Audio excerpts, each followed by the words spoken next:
Class 12-এর যে পার্টটা আমাদের পড়ানো হবে সেটা হচ্ছে হ্যালো অ্যালকেন এবং হ্যালো অ্যারিনস এই চ্যাপ্টারটা। এখন এর মধ্যে থেকে আমি ক্লাস 11-এর যে পার্টটা আছে সেটা আমি আজকে পড়াচ্ছি। সেটা হচ্ছে অর্গানিক রিঅ্যাকশানস। জৈব রাসায়নিক বিক্রিয়ার ক্রিয়াকৌশলের ওপর ভিত্তি করে বিক্রিয়াগুলোকে চারটে ভাগে ভাগ করা যায়। সাবস্টিটিউশন রিঅ্যাকশান বা প্রতিস্থাপন বিক্রিয়া, এলিমিনেশন রিঅ্যাকশান বা অপনয়ন বিক্রিয়া, আর অ্যাডিশন রিঅ্যাকশান দ্রুত বিক্রিয়া, আর হচ্ছে রিঅ্যারেঞ্জমেন্ট বা পুনর্বিন্যাস। এখন সাবস্টিটিউশন রিঅ্যাকশানকে আবার তিনটে ভাগে ভাগ করা যায়। একটা হচ্ছে নিউক্লিওফিলিক সাবস্টিটিউশন রিঅ্যাকশান, একটা ইলেকট্রোফিলিক সাবস্টিটিউশন রিঅ্যাকশান, আর একটা হচ্ছে free radical substitution reaction. Nucleophilic substitution রিঅ্যাকশানকে আবার ইউনিমলিকিউলার আর বাইমলিকিউলার এই দুটো ভাগে ভাগ করা যায়। আমরা আজকে সাবস্টিটিউশন রিঅ্যাকশানের ব্যাপারটা পড়ব। সাবস্টিটিউশন রিঅ্যাকশান ব্যাপারটা কি না, যে সকল রাসায়নিক বিক্রিয়ায় কোনো একটা যৌগ থেকে একটা পরমাণু বা একটা মূলক সাবস্টিটিউট হচ্ছে এবং তার জায়গায় অন্য কোনো মূলক বা পরমাণু প্রবেশ করছে তাকে বলা হচ্ছে সাবস্টিটিউশন রিঅ্যাকশান। একজনের পরিবর্তে আর একজন প্রবেশ করছে। এখন এটা যদি নিউক্লিওফাইল ঢোকে, যে পরমাণু বা মূলকটা ঢুকছে সেটা যদি নিউক্লিওফাইল হয় তখন তাকে বলা হচ্ছে নিউক্লিওফিলিক সাবস্টিটিউশন। আর যদি কোনো ইলেকট্রোফাইল হয় তখন তাকে বলা হচ্ছে ইলেকট্রোফিলিক সাবস্টিটিউশন। তাহলে এই হচ্ছে ঘটনা। তাহলে নিউক্লিওফাইল মানে হচ্ছে যাদের পজিটিভ চার্জের প্রতি আকর্ষণ আছে তারা হচ্ছে নিউক্লিওফাইল, আর যাদের নেগেটিভ চার্জের প্রতি আসক্তি আছে তাদের বলা হয় ইলেকট্রোফাইল। এই ব্যাপারগুলো ক্লাস 12-এর ছেলেমেয়েদের বলছি, তাদের 11-এর খাতায় লেখানো আছে, একটু সেটা করবে। যাদের কাছে নেই, যারা নতুন এসেছো, তারা বন্ধুদের কাছ থেকে ওই খাতাটা একটু চেয়ে নিয়ে বা ছবি তুলে পাঠিয়ে দিতে বলবে, এগুলো একটু দেখে নেবে। এগুলো ডিটেলে লেখা আছে, এক্সাম্পল লেখা আছে। তাহলে নিউক্লিওফাইল কার প্রতি আসক্তি দেখায় না, নিউক্লিয়াস বা পজিটিভ আধানের প্রতি। তাহলে ওরা নিজেরা কি হতে পারে, নিজেরা হয় সাধারণত নেগেটিভ অথবা কোনো লুইস ক্ষার। আর ইলেকট্রোফাইল কি হতে পারে, পজিটিভ অথবা কোনো লুইস অ্যাসিড। তাহলে আমরা একবারে SN1 SN2 এগুলোতে যাচ্ছি, মানে ইউনিমলিকিউলার নিউক্লিওফিলিক রিঅ্যাকশান আর বাইমলিকিউলার নিউক্লিওফিলিক রিঅ্যাকশান, এটা যাচ্ছি। এই মেকানিজম দুটো আজকে পড়ব। আর ইলেকট্রোফিলিক সাবস্টিটিউশন রিঅ্যাকশানের মেকানিজম আমরা আজকে পড়ব। চলো, তাহলে যদি কোনো রিঅ্যাকশান আমাকে বোঝাতে হয়, তোমাদের তার মেকানিজম বোঝাতে হয়, তাহলে তার আগে ওই মেকানিজম মেনে চলে এরম কোনো বিক্রিয়ার উদাহরণ তোমাদের আমাকে দিতে হবে। যেমন আমরা প্রথমে কী নিয়ে আরম্ভ করব না, নিউক্লিওফিলিক সাবস্টিটিউশন রিঅ্যাকশান বাইমলিকিউলার বা বাইমলিকিউলার নিউক্লিওফিলিক সাবস্টিটিউশন রিঅ্যাকশান, যেটা আমরা SN2 দিয়ে ডিনোট করি। প্রত্যেকটা ব্যাপার আমি বুঝিয়ে দেবো, শুনবে ভালো করে। এর এক্সাম্পল হচ্ছে, এই মেকানিজম নিয়ে আলোচনা করব, এই মেকানিজম মেনে চলে এরকম এক্সাম্পল হচ্ছে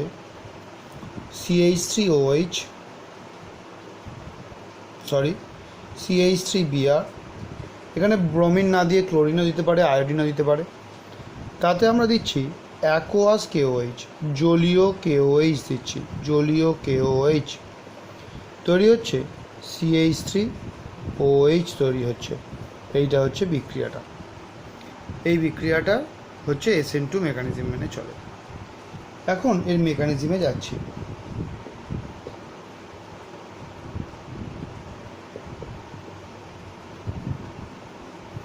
কীভাবে বিক্রিয়াটা হচ্ছে তাতে যাচ্ছি।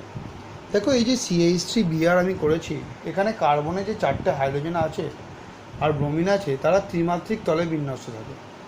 কিন্তু পরীক্ষায় করতে দিলে এটা এভাবে না আঁকলেও হয়, শুধুমাত্র এমনি যেমন বন্ড করা হয় সেভাবে আঁকলেও হয়। সেটা দিয়ে আমি দেখাচ্ছি, যেমন পরীক্ষায় তোমরা করবে। সি, এখানে একটা হাইড্রোজেন, এই একটা হাইড্রোজেন, আর এই একটা হাইড্রোজেন, আর এখানে একটা ব্রোমিন পরমাণু লেগে আছে।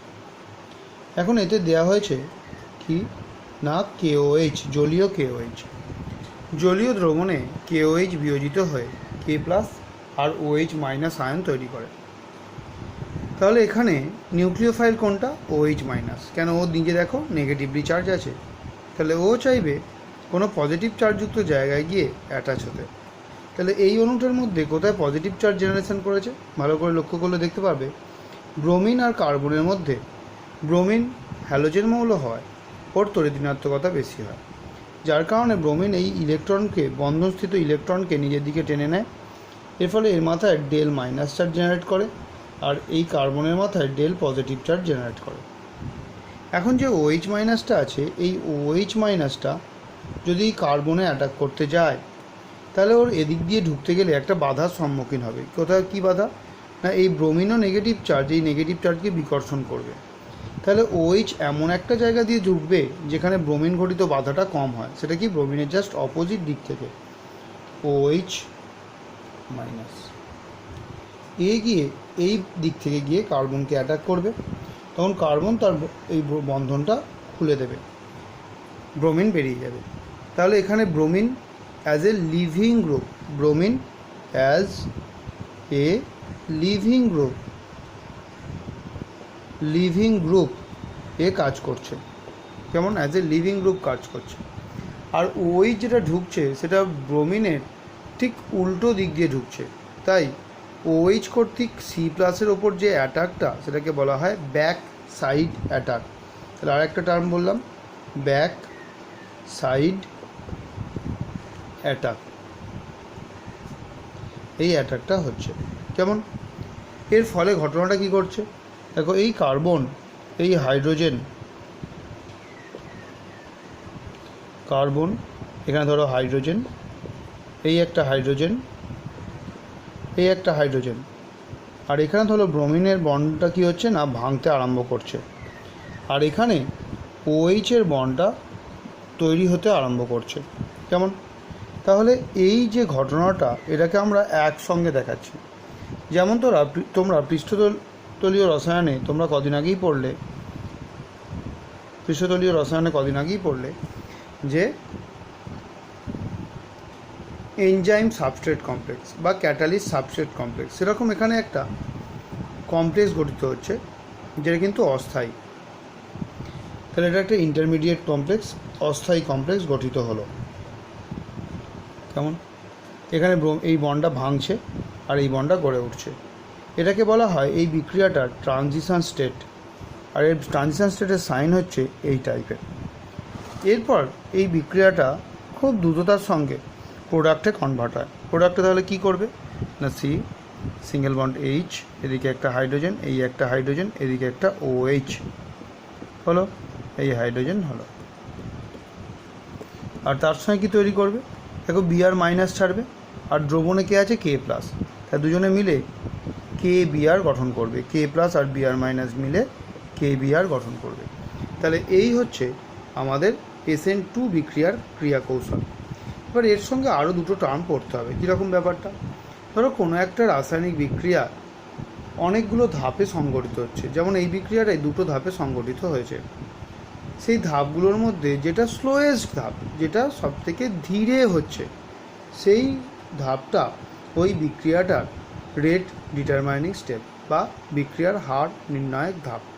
তাহলে এখানে কোনটা দেখো, যেখানে উভমুখী সাইন দিয়েছি সেটাই হচ্ছে ওই বিক্রিয়াটার হার নির্ণায়ক ধাপ। তাহলে এইটা হচ্ছে ওই বিক্রিয়াটার RDS বা বিক্রিয়াটার হার নির্ণায়ক ধাপ। এবং এই স্টেপটা খুবই একটা স্লো স্টেপ, আর এই ধাপটা হচ্ছে খুবই ফাস্ট একটা স্টেপ। কেমন? তাহলে এখানে হার নির্ণায়ক ধাপ বা হার নির্ণয়ের ফর্মুলা কি? হার নির্ণয়, কোনো বিক্রিয়ার হার কার উপর ডিপেন্ড করে? রেট অফ রিয়াকশান বা বিক্রিয়ার হার, রেট অফ রিয়াকশান বা বিক্রিয়ার হার ডিপেন্ডস অন কার সঙ্গে না, যে বিক্রিয়ক পদার্থগুলো নেওয়া হয়েছে। তাহলে এই বিক্রিয়া এই স্টেপটার বিক্রিয়ক পদার্থ কারা? A আর A, তাদের গাঢ়ত্বের সঙ্গে সমানুপাতে পরিবর্তিত হয়, বিক্রিয়ক পদার্থের গাঢ়ত্বের ওপর সমানুপাতিক, গাঢ়তের সঙ্গে সমানুপাতিক। তাহলে এই বিক্রিয়াটায় যে বিক্রিয়ক পদার্থ নেওয়া যায় সেটা কী কী না CH3Br। এই স্টেপটার জন্য, যেহেতু এই স্টেপটা হচ্ছে হার নির্ণয়, এই স্টেপটার কথা আমরা ভাববো না রেট অফ রিয়াকশনের জন্য।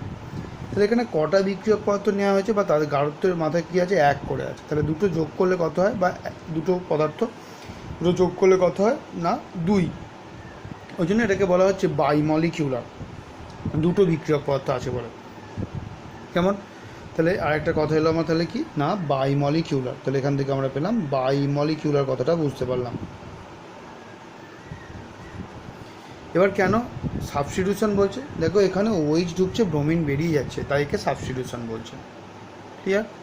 নেক্সট আমরা আর একটা পার্টে যাচ্ছি। দেখো এখানে দেখো ব্রোমিন যে দিক থেকে বেরিয়ে গেছে, OH তার উল্টো দিকে প্রবেশ করেছে।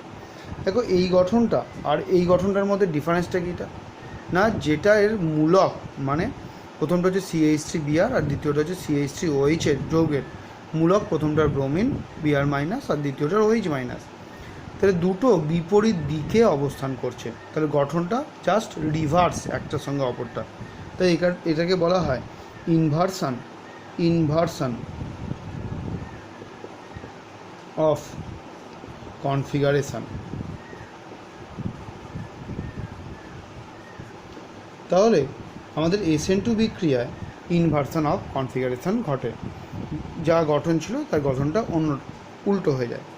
তাহলে এই হচ্ছে আমাদের SN2 বিক্রিয়া। তাহলে SN2 বিক্রিয়া করতে গেলে আমাদের একটা এক্সাম্পল বললাম। এবার এখান থেকে কী কী টার্ম মনে রাখতে হবে, backside attack, leaving group, transition state, rate determining step, bimolecular ব্যাপারটা আর ইনভার্সান অফ কনফিগারেশনের ব্যাপারটা। এটা হচ্ছে SN2 বিক্রিয়ার ক্রিয়াকৌশল এবং তার উদাহরণ দিয়ে বললাম।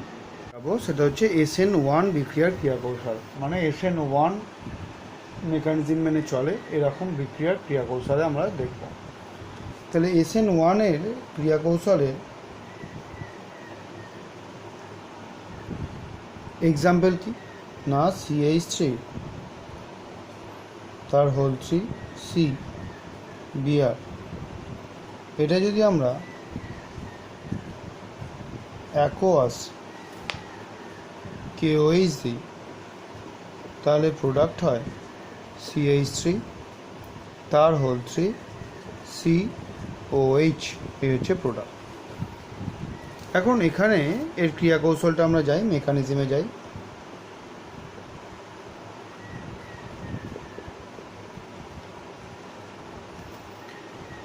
আগের যেটা বলেছিলাম সেটা ছিল CH3Br। এটা হচ্ছে মিথাইল ব্রোমাইড। CH3CH2Br এটাকে বলা হয় ইথাইল ব্রোমাইড বা 1 ডিগ্রি ব্রোমাইড। 1 ডিগ্রি কেন? যে কার্বনটার সঙ্গে ব্রোমিন লেগে আছে সেই কার্বনটা আবার একটা কার্বনের সঙ্গে লেগে আছে, তাই এটাকে বলা হয় 1 ডিগ্রি ব্রোমাইড। যদি এটা না হয়ে যদি এই রকম থাকতো তাহলে তাকে বলা হতো 2 ডিগ্রি ব্রোমাইড, আর এটা থাকলে তাকে বলা হবে 3 ডিগ্রি ব্রোমাইড বা হ্যালাইড। ব্রোমিন আছে বলে ব্রোমাইড। তাহলে এখানে যে যৌগটা নিয়েছি সেটা হচ্ছে 3 ডিগ্রি আমরা ব্রোমাইড নিয়েছি, আর আগেরটা নিয়েছিলাম মিথাইল ব্রোমাইড। তাহলে এর মেকানিজমটা কি লক্ষ্য করো। এই ধরো কার্বন, এই কার্বনকে ঘিরে তিনটে CH3 গ্রুপ এখানে আছে, তিনটে CH3 গ্রুপ এখানে আছে।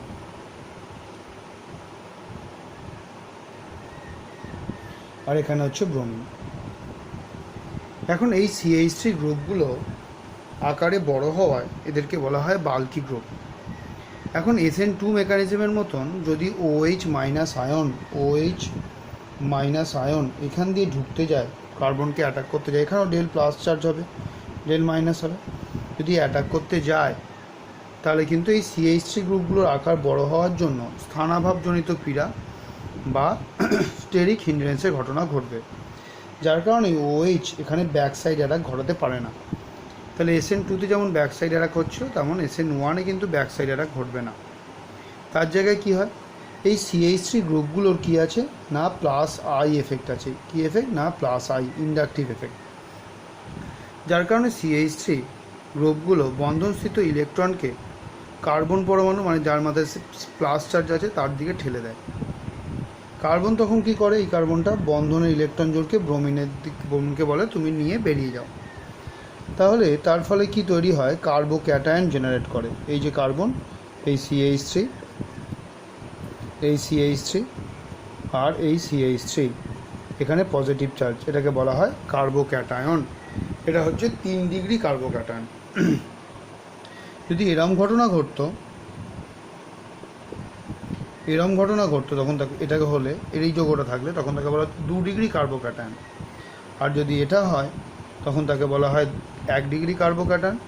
আর যদি এইটা হয় তখন তাকে বলা হয় মিথাইল কার্বোক্যাটায়ন। তাহলে এটা 3 ডিগ্রি কার্বোক্যাটায়ন তৈরি করলো। এখন এই কার্বোক্যাটায়নটা স্থায়িত্ব খুব বেশি। কেন না, এখানে এই CH3 গ্রুপগুলো ইলেকট্রন এদিকে ঠেলায় এই পজিটিভ চার্জটা নিউট্রালাইজড হয়ে যায়। আমরা জানি নিউট্রাল যত হবে তত তাদের স্থায়িত্ব বেশি হবে, ওই জন্য নিউট্রাল হয়ে যায় বলেই এর স্থায়িত্ব বৃদ্ধি পায়। কেমন, আর এখানে কি তৈরি হলো, Br মাইনাস, আর এখানে তৈরি হলো Br মাইনাস। মনে রাখবে SN1 মেকানিজম বা SN1 বিক্রিয়ার হার তত বাড়বে যত কার্বোক্যাটায়নটা স্থায়ী হবে। কার্বোক্যাটায়নের স্থায়িত্বের বিচারে কোন কার্বোক্যাটায়ন সবথেকে বেশি স্থায়ী না 3 ডিগ্রি, তারপর 2 ডিগ্রি, তারপর 1 ডিগ্রি, তারপর মিথাইল। কেন, প্লাস আই এফেক্টের মানটা ক্রমশ হ্রাস পাচ্ছে বলে এই ঘটনাটা ঘটছে। এরপর এখানে কি হয়, এরপর এই স্টেপটা খুব ফাস্ট হয়। এরপরের স্টেপটা কি হয়, সেখানে OH minus as a nucleophile এসে এই জায়গায় ফ্রন্ট সাইড অ্যাটাক, এখানে কিন্তু সামনে অ্যাটাক করে, তাই তৈরি হয় CH3 single bond C, single bond CH3, single bond CH3, single bond OH, এটা প্রোডাক্ট তৈরি করে দেয়। কেমন, তাহলে এই হচ্ছে আমাদের SN1 মেকানিজম। তাহলে এখানে যে টার্মগুলো আমাদের দেখতে হবে, তাহলে এখানে RDS কোনটা, RDS এটাই রেড ডিটারমাইনিং স্টেপ। কেমন, এখানে কি যে টার্মগুলো আমার দেখতে হবে, তাহলে ফার্স্ট যেটা হচ্ছে RDSটা ওখানেও ছিল, এখানে নতুন যে টার্মগুলো আসছে সেটা হচ্ছে carbocation generation, carbocation generation plus I effect, এই দুটো টার্ম। আরেকটা টার্ম বলছি, তাহলে এছাড়াও আরেকটা যে টার্মটার কথা বলছি শোনো। যেমন এখানে দেখো এই যৌগটার যে স্ট্রাকচার আর এই যৌগটার স্ট্রাকচারটা দেখো একই, শুধু ব্রোমিনের জায়গায় OH। তাহলে এখানে কনফিগারেশনে কোনো পরিবর্তন হয়নি, তাই এটাকে বলা হয় রিটেনশন অফ কনফিগারেশন।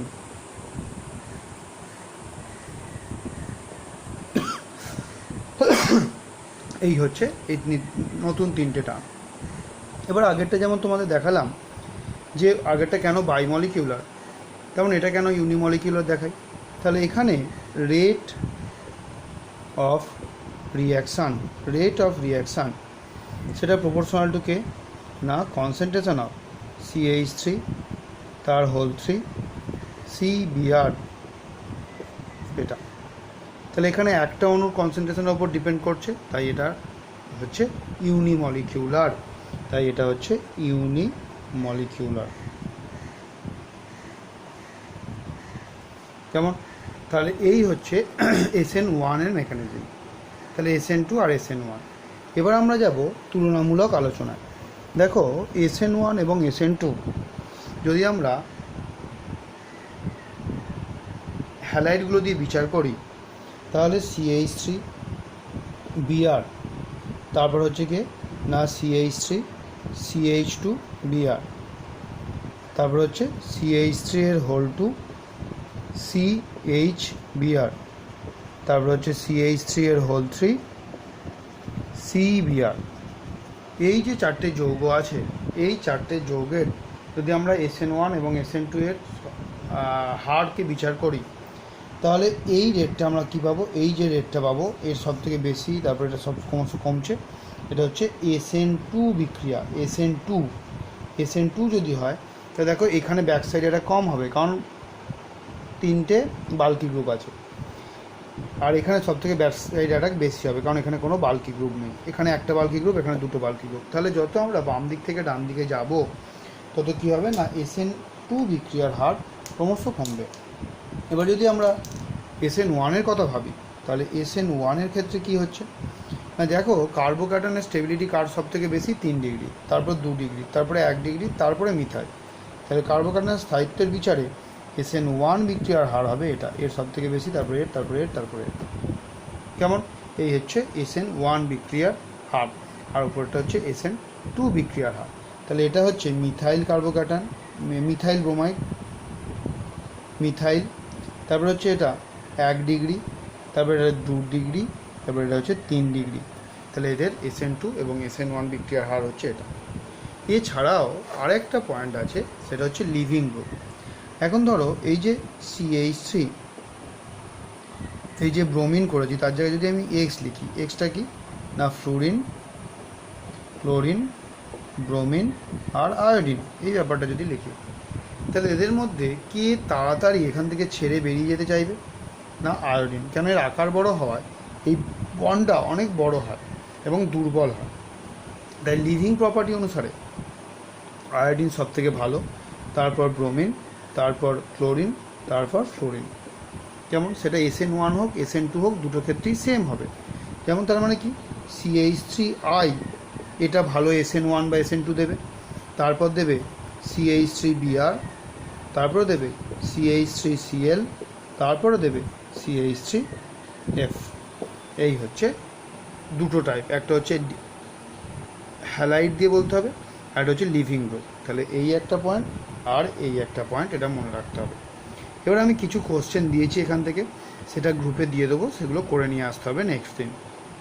আমরা যে রিয়াকশানটা নিয়ে পড়বো সেটা হচ্ছে ইলেকট্রোফিলিক সাবস্টিটিউশন রিয়াকশান বা SE বিক্রিয়া। এখন বেঞ্জিন বলয়ের যে প্রতিস্থাপন বিক্রিয়াগুলো হয় সেগুলো সবই ইলেকট্রোফিলিক সাবস্টিটিউশন রিয়াকশান মেনে হয়। তাহলে এটা পড়ার আগে আমরা বেঞ্জিন বলয়ের স্ট্রাকচার সম্পর্কে একটু জেনে নিই। দেখো বেঞ্জিন বলয় কীরকম না, একটা হেক্সাগোনাল রিং থাকে ওর বেঞ্জিন বলয়, তাই না? C6H6 ওর ফর্মুলা। সেখানে প্রত্যেকটা কর্নারে কী থাকে না, কার্বন অ্যাটম থাকে, প্রত্যেকটাতে কার্বন অ্যাটম থাকে।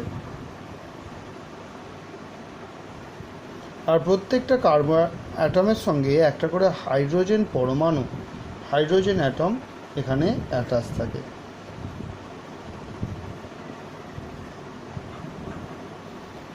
আর কার্বনের 4টে বন্ড, তাই 4টে বন্ড করার জন্য এই 3টে আমাদের পাই বন্ড থাকে, এবং প্রত্যেকটা কার্বন পরমাণু sp2 সংকরায়িত হয়। এই হচ্ছে বেঞ্জিনের গঠন। এখন এই বেঞ্জিন থেকে একটা হাইড্রোজেন পরমাণু চলে গিয়ে তার জায়গায় ধরো একটা NO2 গ্রুপ ঢুকলো, সেটা তো আমি এখান থেকে করলাম, তোমরা এখান থেকেও করতে পারো, এখান থেকেও করতে পারো, যেখান থেকে ইচ্ছে করতে পারো। এই ঘটনাকেই বলা হচ্ছে সাবস্টিটিউশন রিয়াকশন, বেঞ্জিনের সাবস্টিটিউশন বিক্রিয়া। আর এই যৌগটা হচ্ছে নাইট্রোবেঞ্জিন। এখন প্রথম যখন একটা গ্রুপ প্রবেশ করছে, তখন এই নাইট্রো গ্রুপ যদি এখানেও প্রবেশ করে সেটাও নাইট্রোবেঞ্জিন, এখানে প্রবেশ করলেও নাইট্রোবেঞ্জিন, এখানেও করলেও নাইট্রোবেঞ্জিন, যেখানে হোক। যখন একটা গ্রুপ প্রবেশ করে গেল, তারপর এই দুটো পজিশন, এর সাপেক্ষে এই দুটো পজিশন হবে অর্থ, এই দুটো পজিশন হবে মেটা, আর এটা হবে প্যারা। একইভাবে যদি এখানে NO2 থাকতো তাহলে এই দুটো হতো অর্থ, এই দুটো হতো মেটা, এটা হতো প্যারা। কেমন? তাহলে এই হচ্ছে আমাদের বেঞ্জিন রিং। এখন এই সাবস্টিটিউশন রিয়াকশানের বা ইলেকট্রোফিলিক সাবস্টিটিউশন রিয়াকশানের এক্সাম্পল আমরা কি বললাম না, বেঞ্জিন বলয়ের প্রতিস্থাপন বিক্রিয়া। এখন এরকম একটা বিক্রিয়ার উদাহরণ আমি দেখাচ্ছি, সেটা হচ্ছে বেঞ্জিনের নাইট্রেশন। বেঞ্জিনের নাইট্রেশন বিক্রিয়া কি না, বেঞ্জিনের সঙ্গে যদি আমরা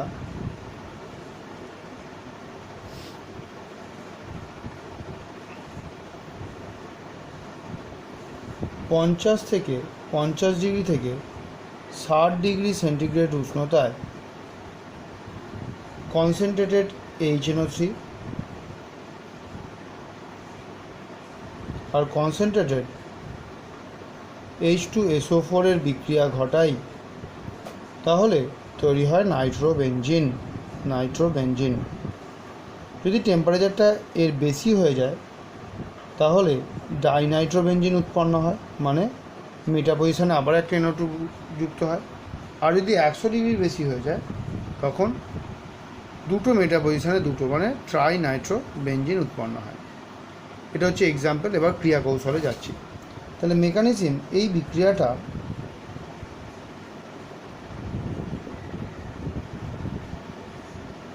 এই বিক্রিয়ার ক্রিয়া কৌশল আমরা তিনটে স্টেপে দেখাই। কী কী স্টেপ?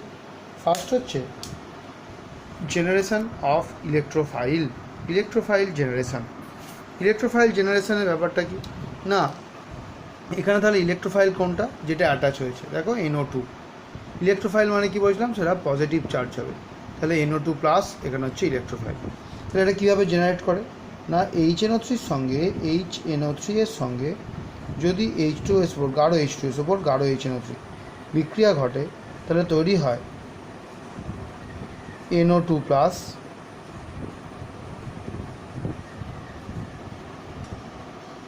H2O আর SO4 HSO4 মাইনাস। তাহলে এই হচ্ছে বিক্রিয়াটা। তাহলে এখানে ইলেকট্রোফাইলটাকে না, এটা ইলেকট্রোফাইল। নেক্সট পয়েন্ট হচ্ছে অ্যাটাচমেন্ট অফ ইলেকট্রোফাইল। তাহলে এই যে বেঞ্জিন রিং, এটা স্টেপ 1, এটা হচ্ছে স্টেপ 2। এই যে বেঞ্জিন রিং, এই বেঞ্জিন রিংয়ের সঙ্গে NO2 প্লাসটা অ্যাটাচ হবে। দেখো এখন এই বেঞ্জিন রিংয়ের আমি এই হাইড্রোজেনটাকে, এখানে যে কার্বনটা, এই হাইড্রোজেনটাকে আমি একটু খুলে দেখাচ্ছি, অন্যগুলো তো আছে, এটা আমি দেখাচ্ছি।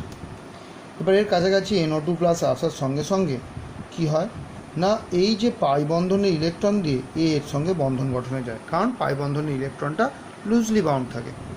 তাহলে এই স্টেপটাই কি হয় না, এই স্টেপটা হচ্ছে এখানে NO2 গ্রুপটা এখানে প্রবেশ করলো, এই যে NO2 প্রবেশ করলো, এখানে হাইড্রোজেনটা দেখাচ্ছি এইভাবে, আর এখানে একটা পাই বন্ধন রয়ে গেল, এখানে একটা পাই বন্ধন রয়ে গেল।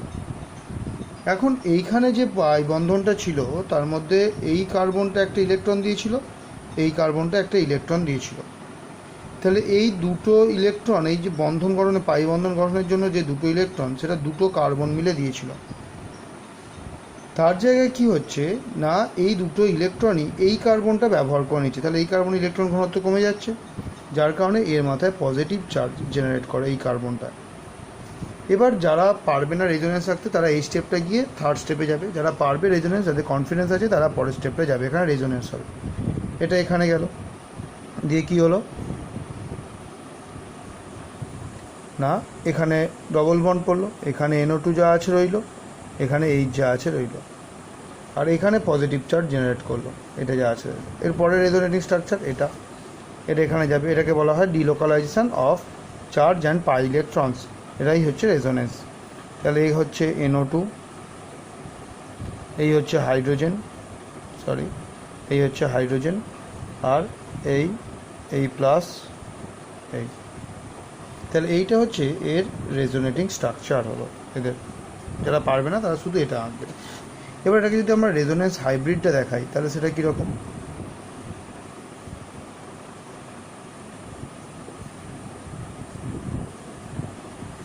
পাই ইলেকট্রনগুলো মুভ করছে, এখানে ডেল প্লাস চার্জ জেনারেট করছে, এখানে ডেল প্লাস চার্জ জেনারেট হচ্ছে, এখানে ডেল প্লাস চার্জ জেনারেট হচ্ছে, এটা গেল।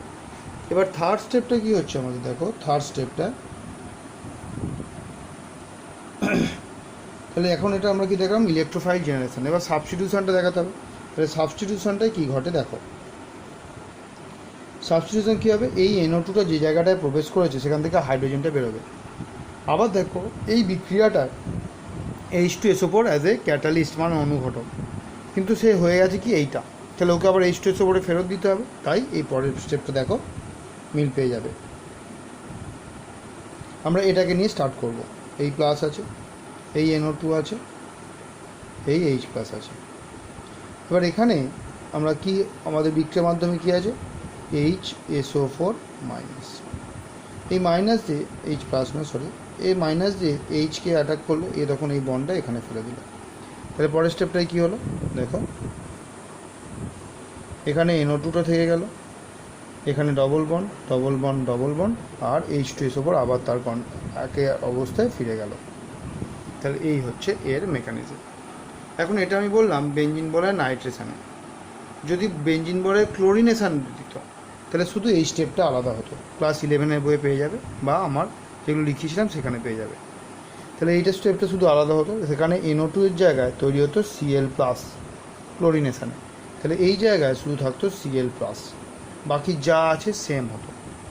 যদি ফ্রিডল ক্রাফট অ্যালকাইলেশন বলতো তাহলে এই বিক্রিয়াটা আলাদা হতো, এর জায়গায় তৈরি হতো CH3 প্লাস বা R প্লাস, তাহলে এখানে Cl এর জায়গায় তৈরি হতো CH3 প্লাস, দিয়ে বাকি সব সেম, NO2 এর জায়গায় শুধু CH3 প্লাস হতো। যদি অ্যাসাইলেশন বলতো বিক্রিয়াটা আলাদা হতো, তৈরি হতো COCH3 এর মাথায় প্লাস, তাহলে এখানে কী হতো না COCH3, তাহলে এখানে শুধু NO2 এর জায়গায় COCH3 হতো। এটা হচ্ছে ফ্রিডল ক্রাফট শেষেরটা অ্যাসাইলেশন, আগেরটা অ্যালকাইলেশন, তারপর হচ্ছে তার আগে ক্লোরিনেশন বা হ্যালোজিনেশন, Br প্লাসও হতে পারে, তার আগে হচ্ছে নাইট্রেশন। এটা হচ্ছে ইলেকট্রোফিলিক সাবস্টিটিউশন রিয়াকশান, এটা করতে হবে। কেমন? এবার এখান থেকে আমি কিছু কোশ্চেন দিয়েছি, আমি গ্রুপে দিয়ে দিচ্ছি, সেগুলো করে নিয়ে আসবে।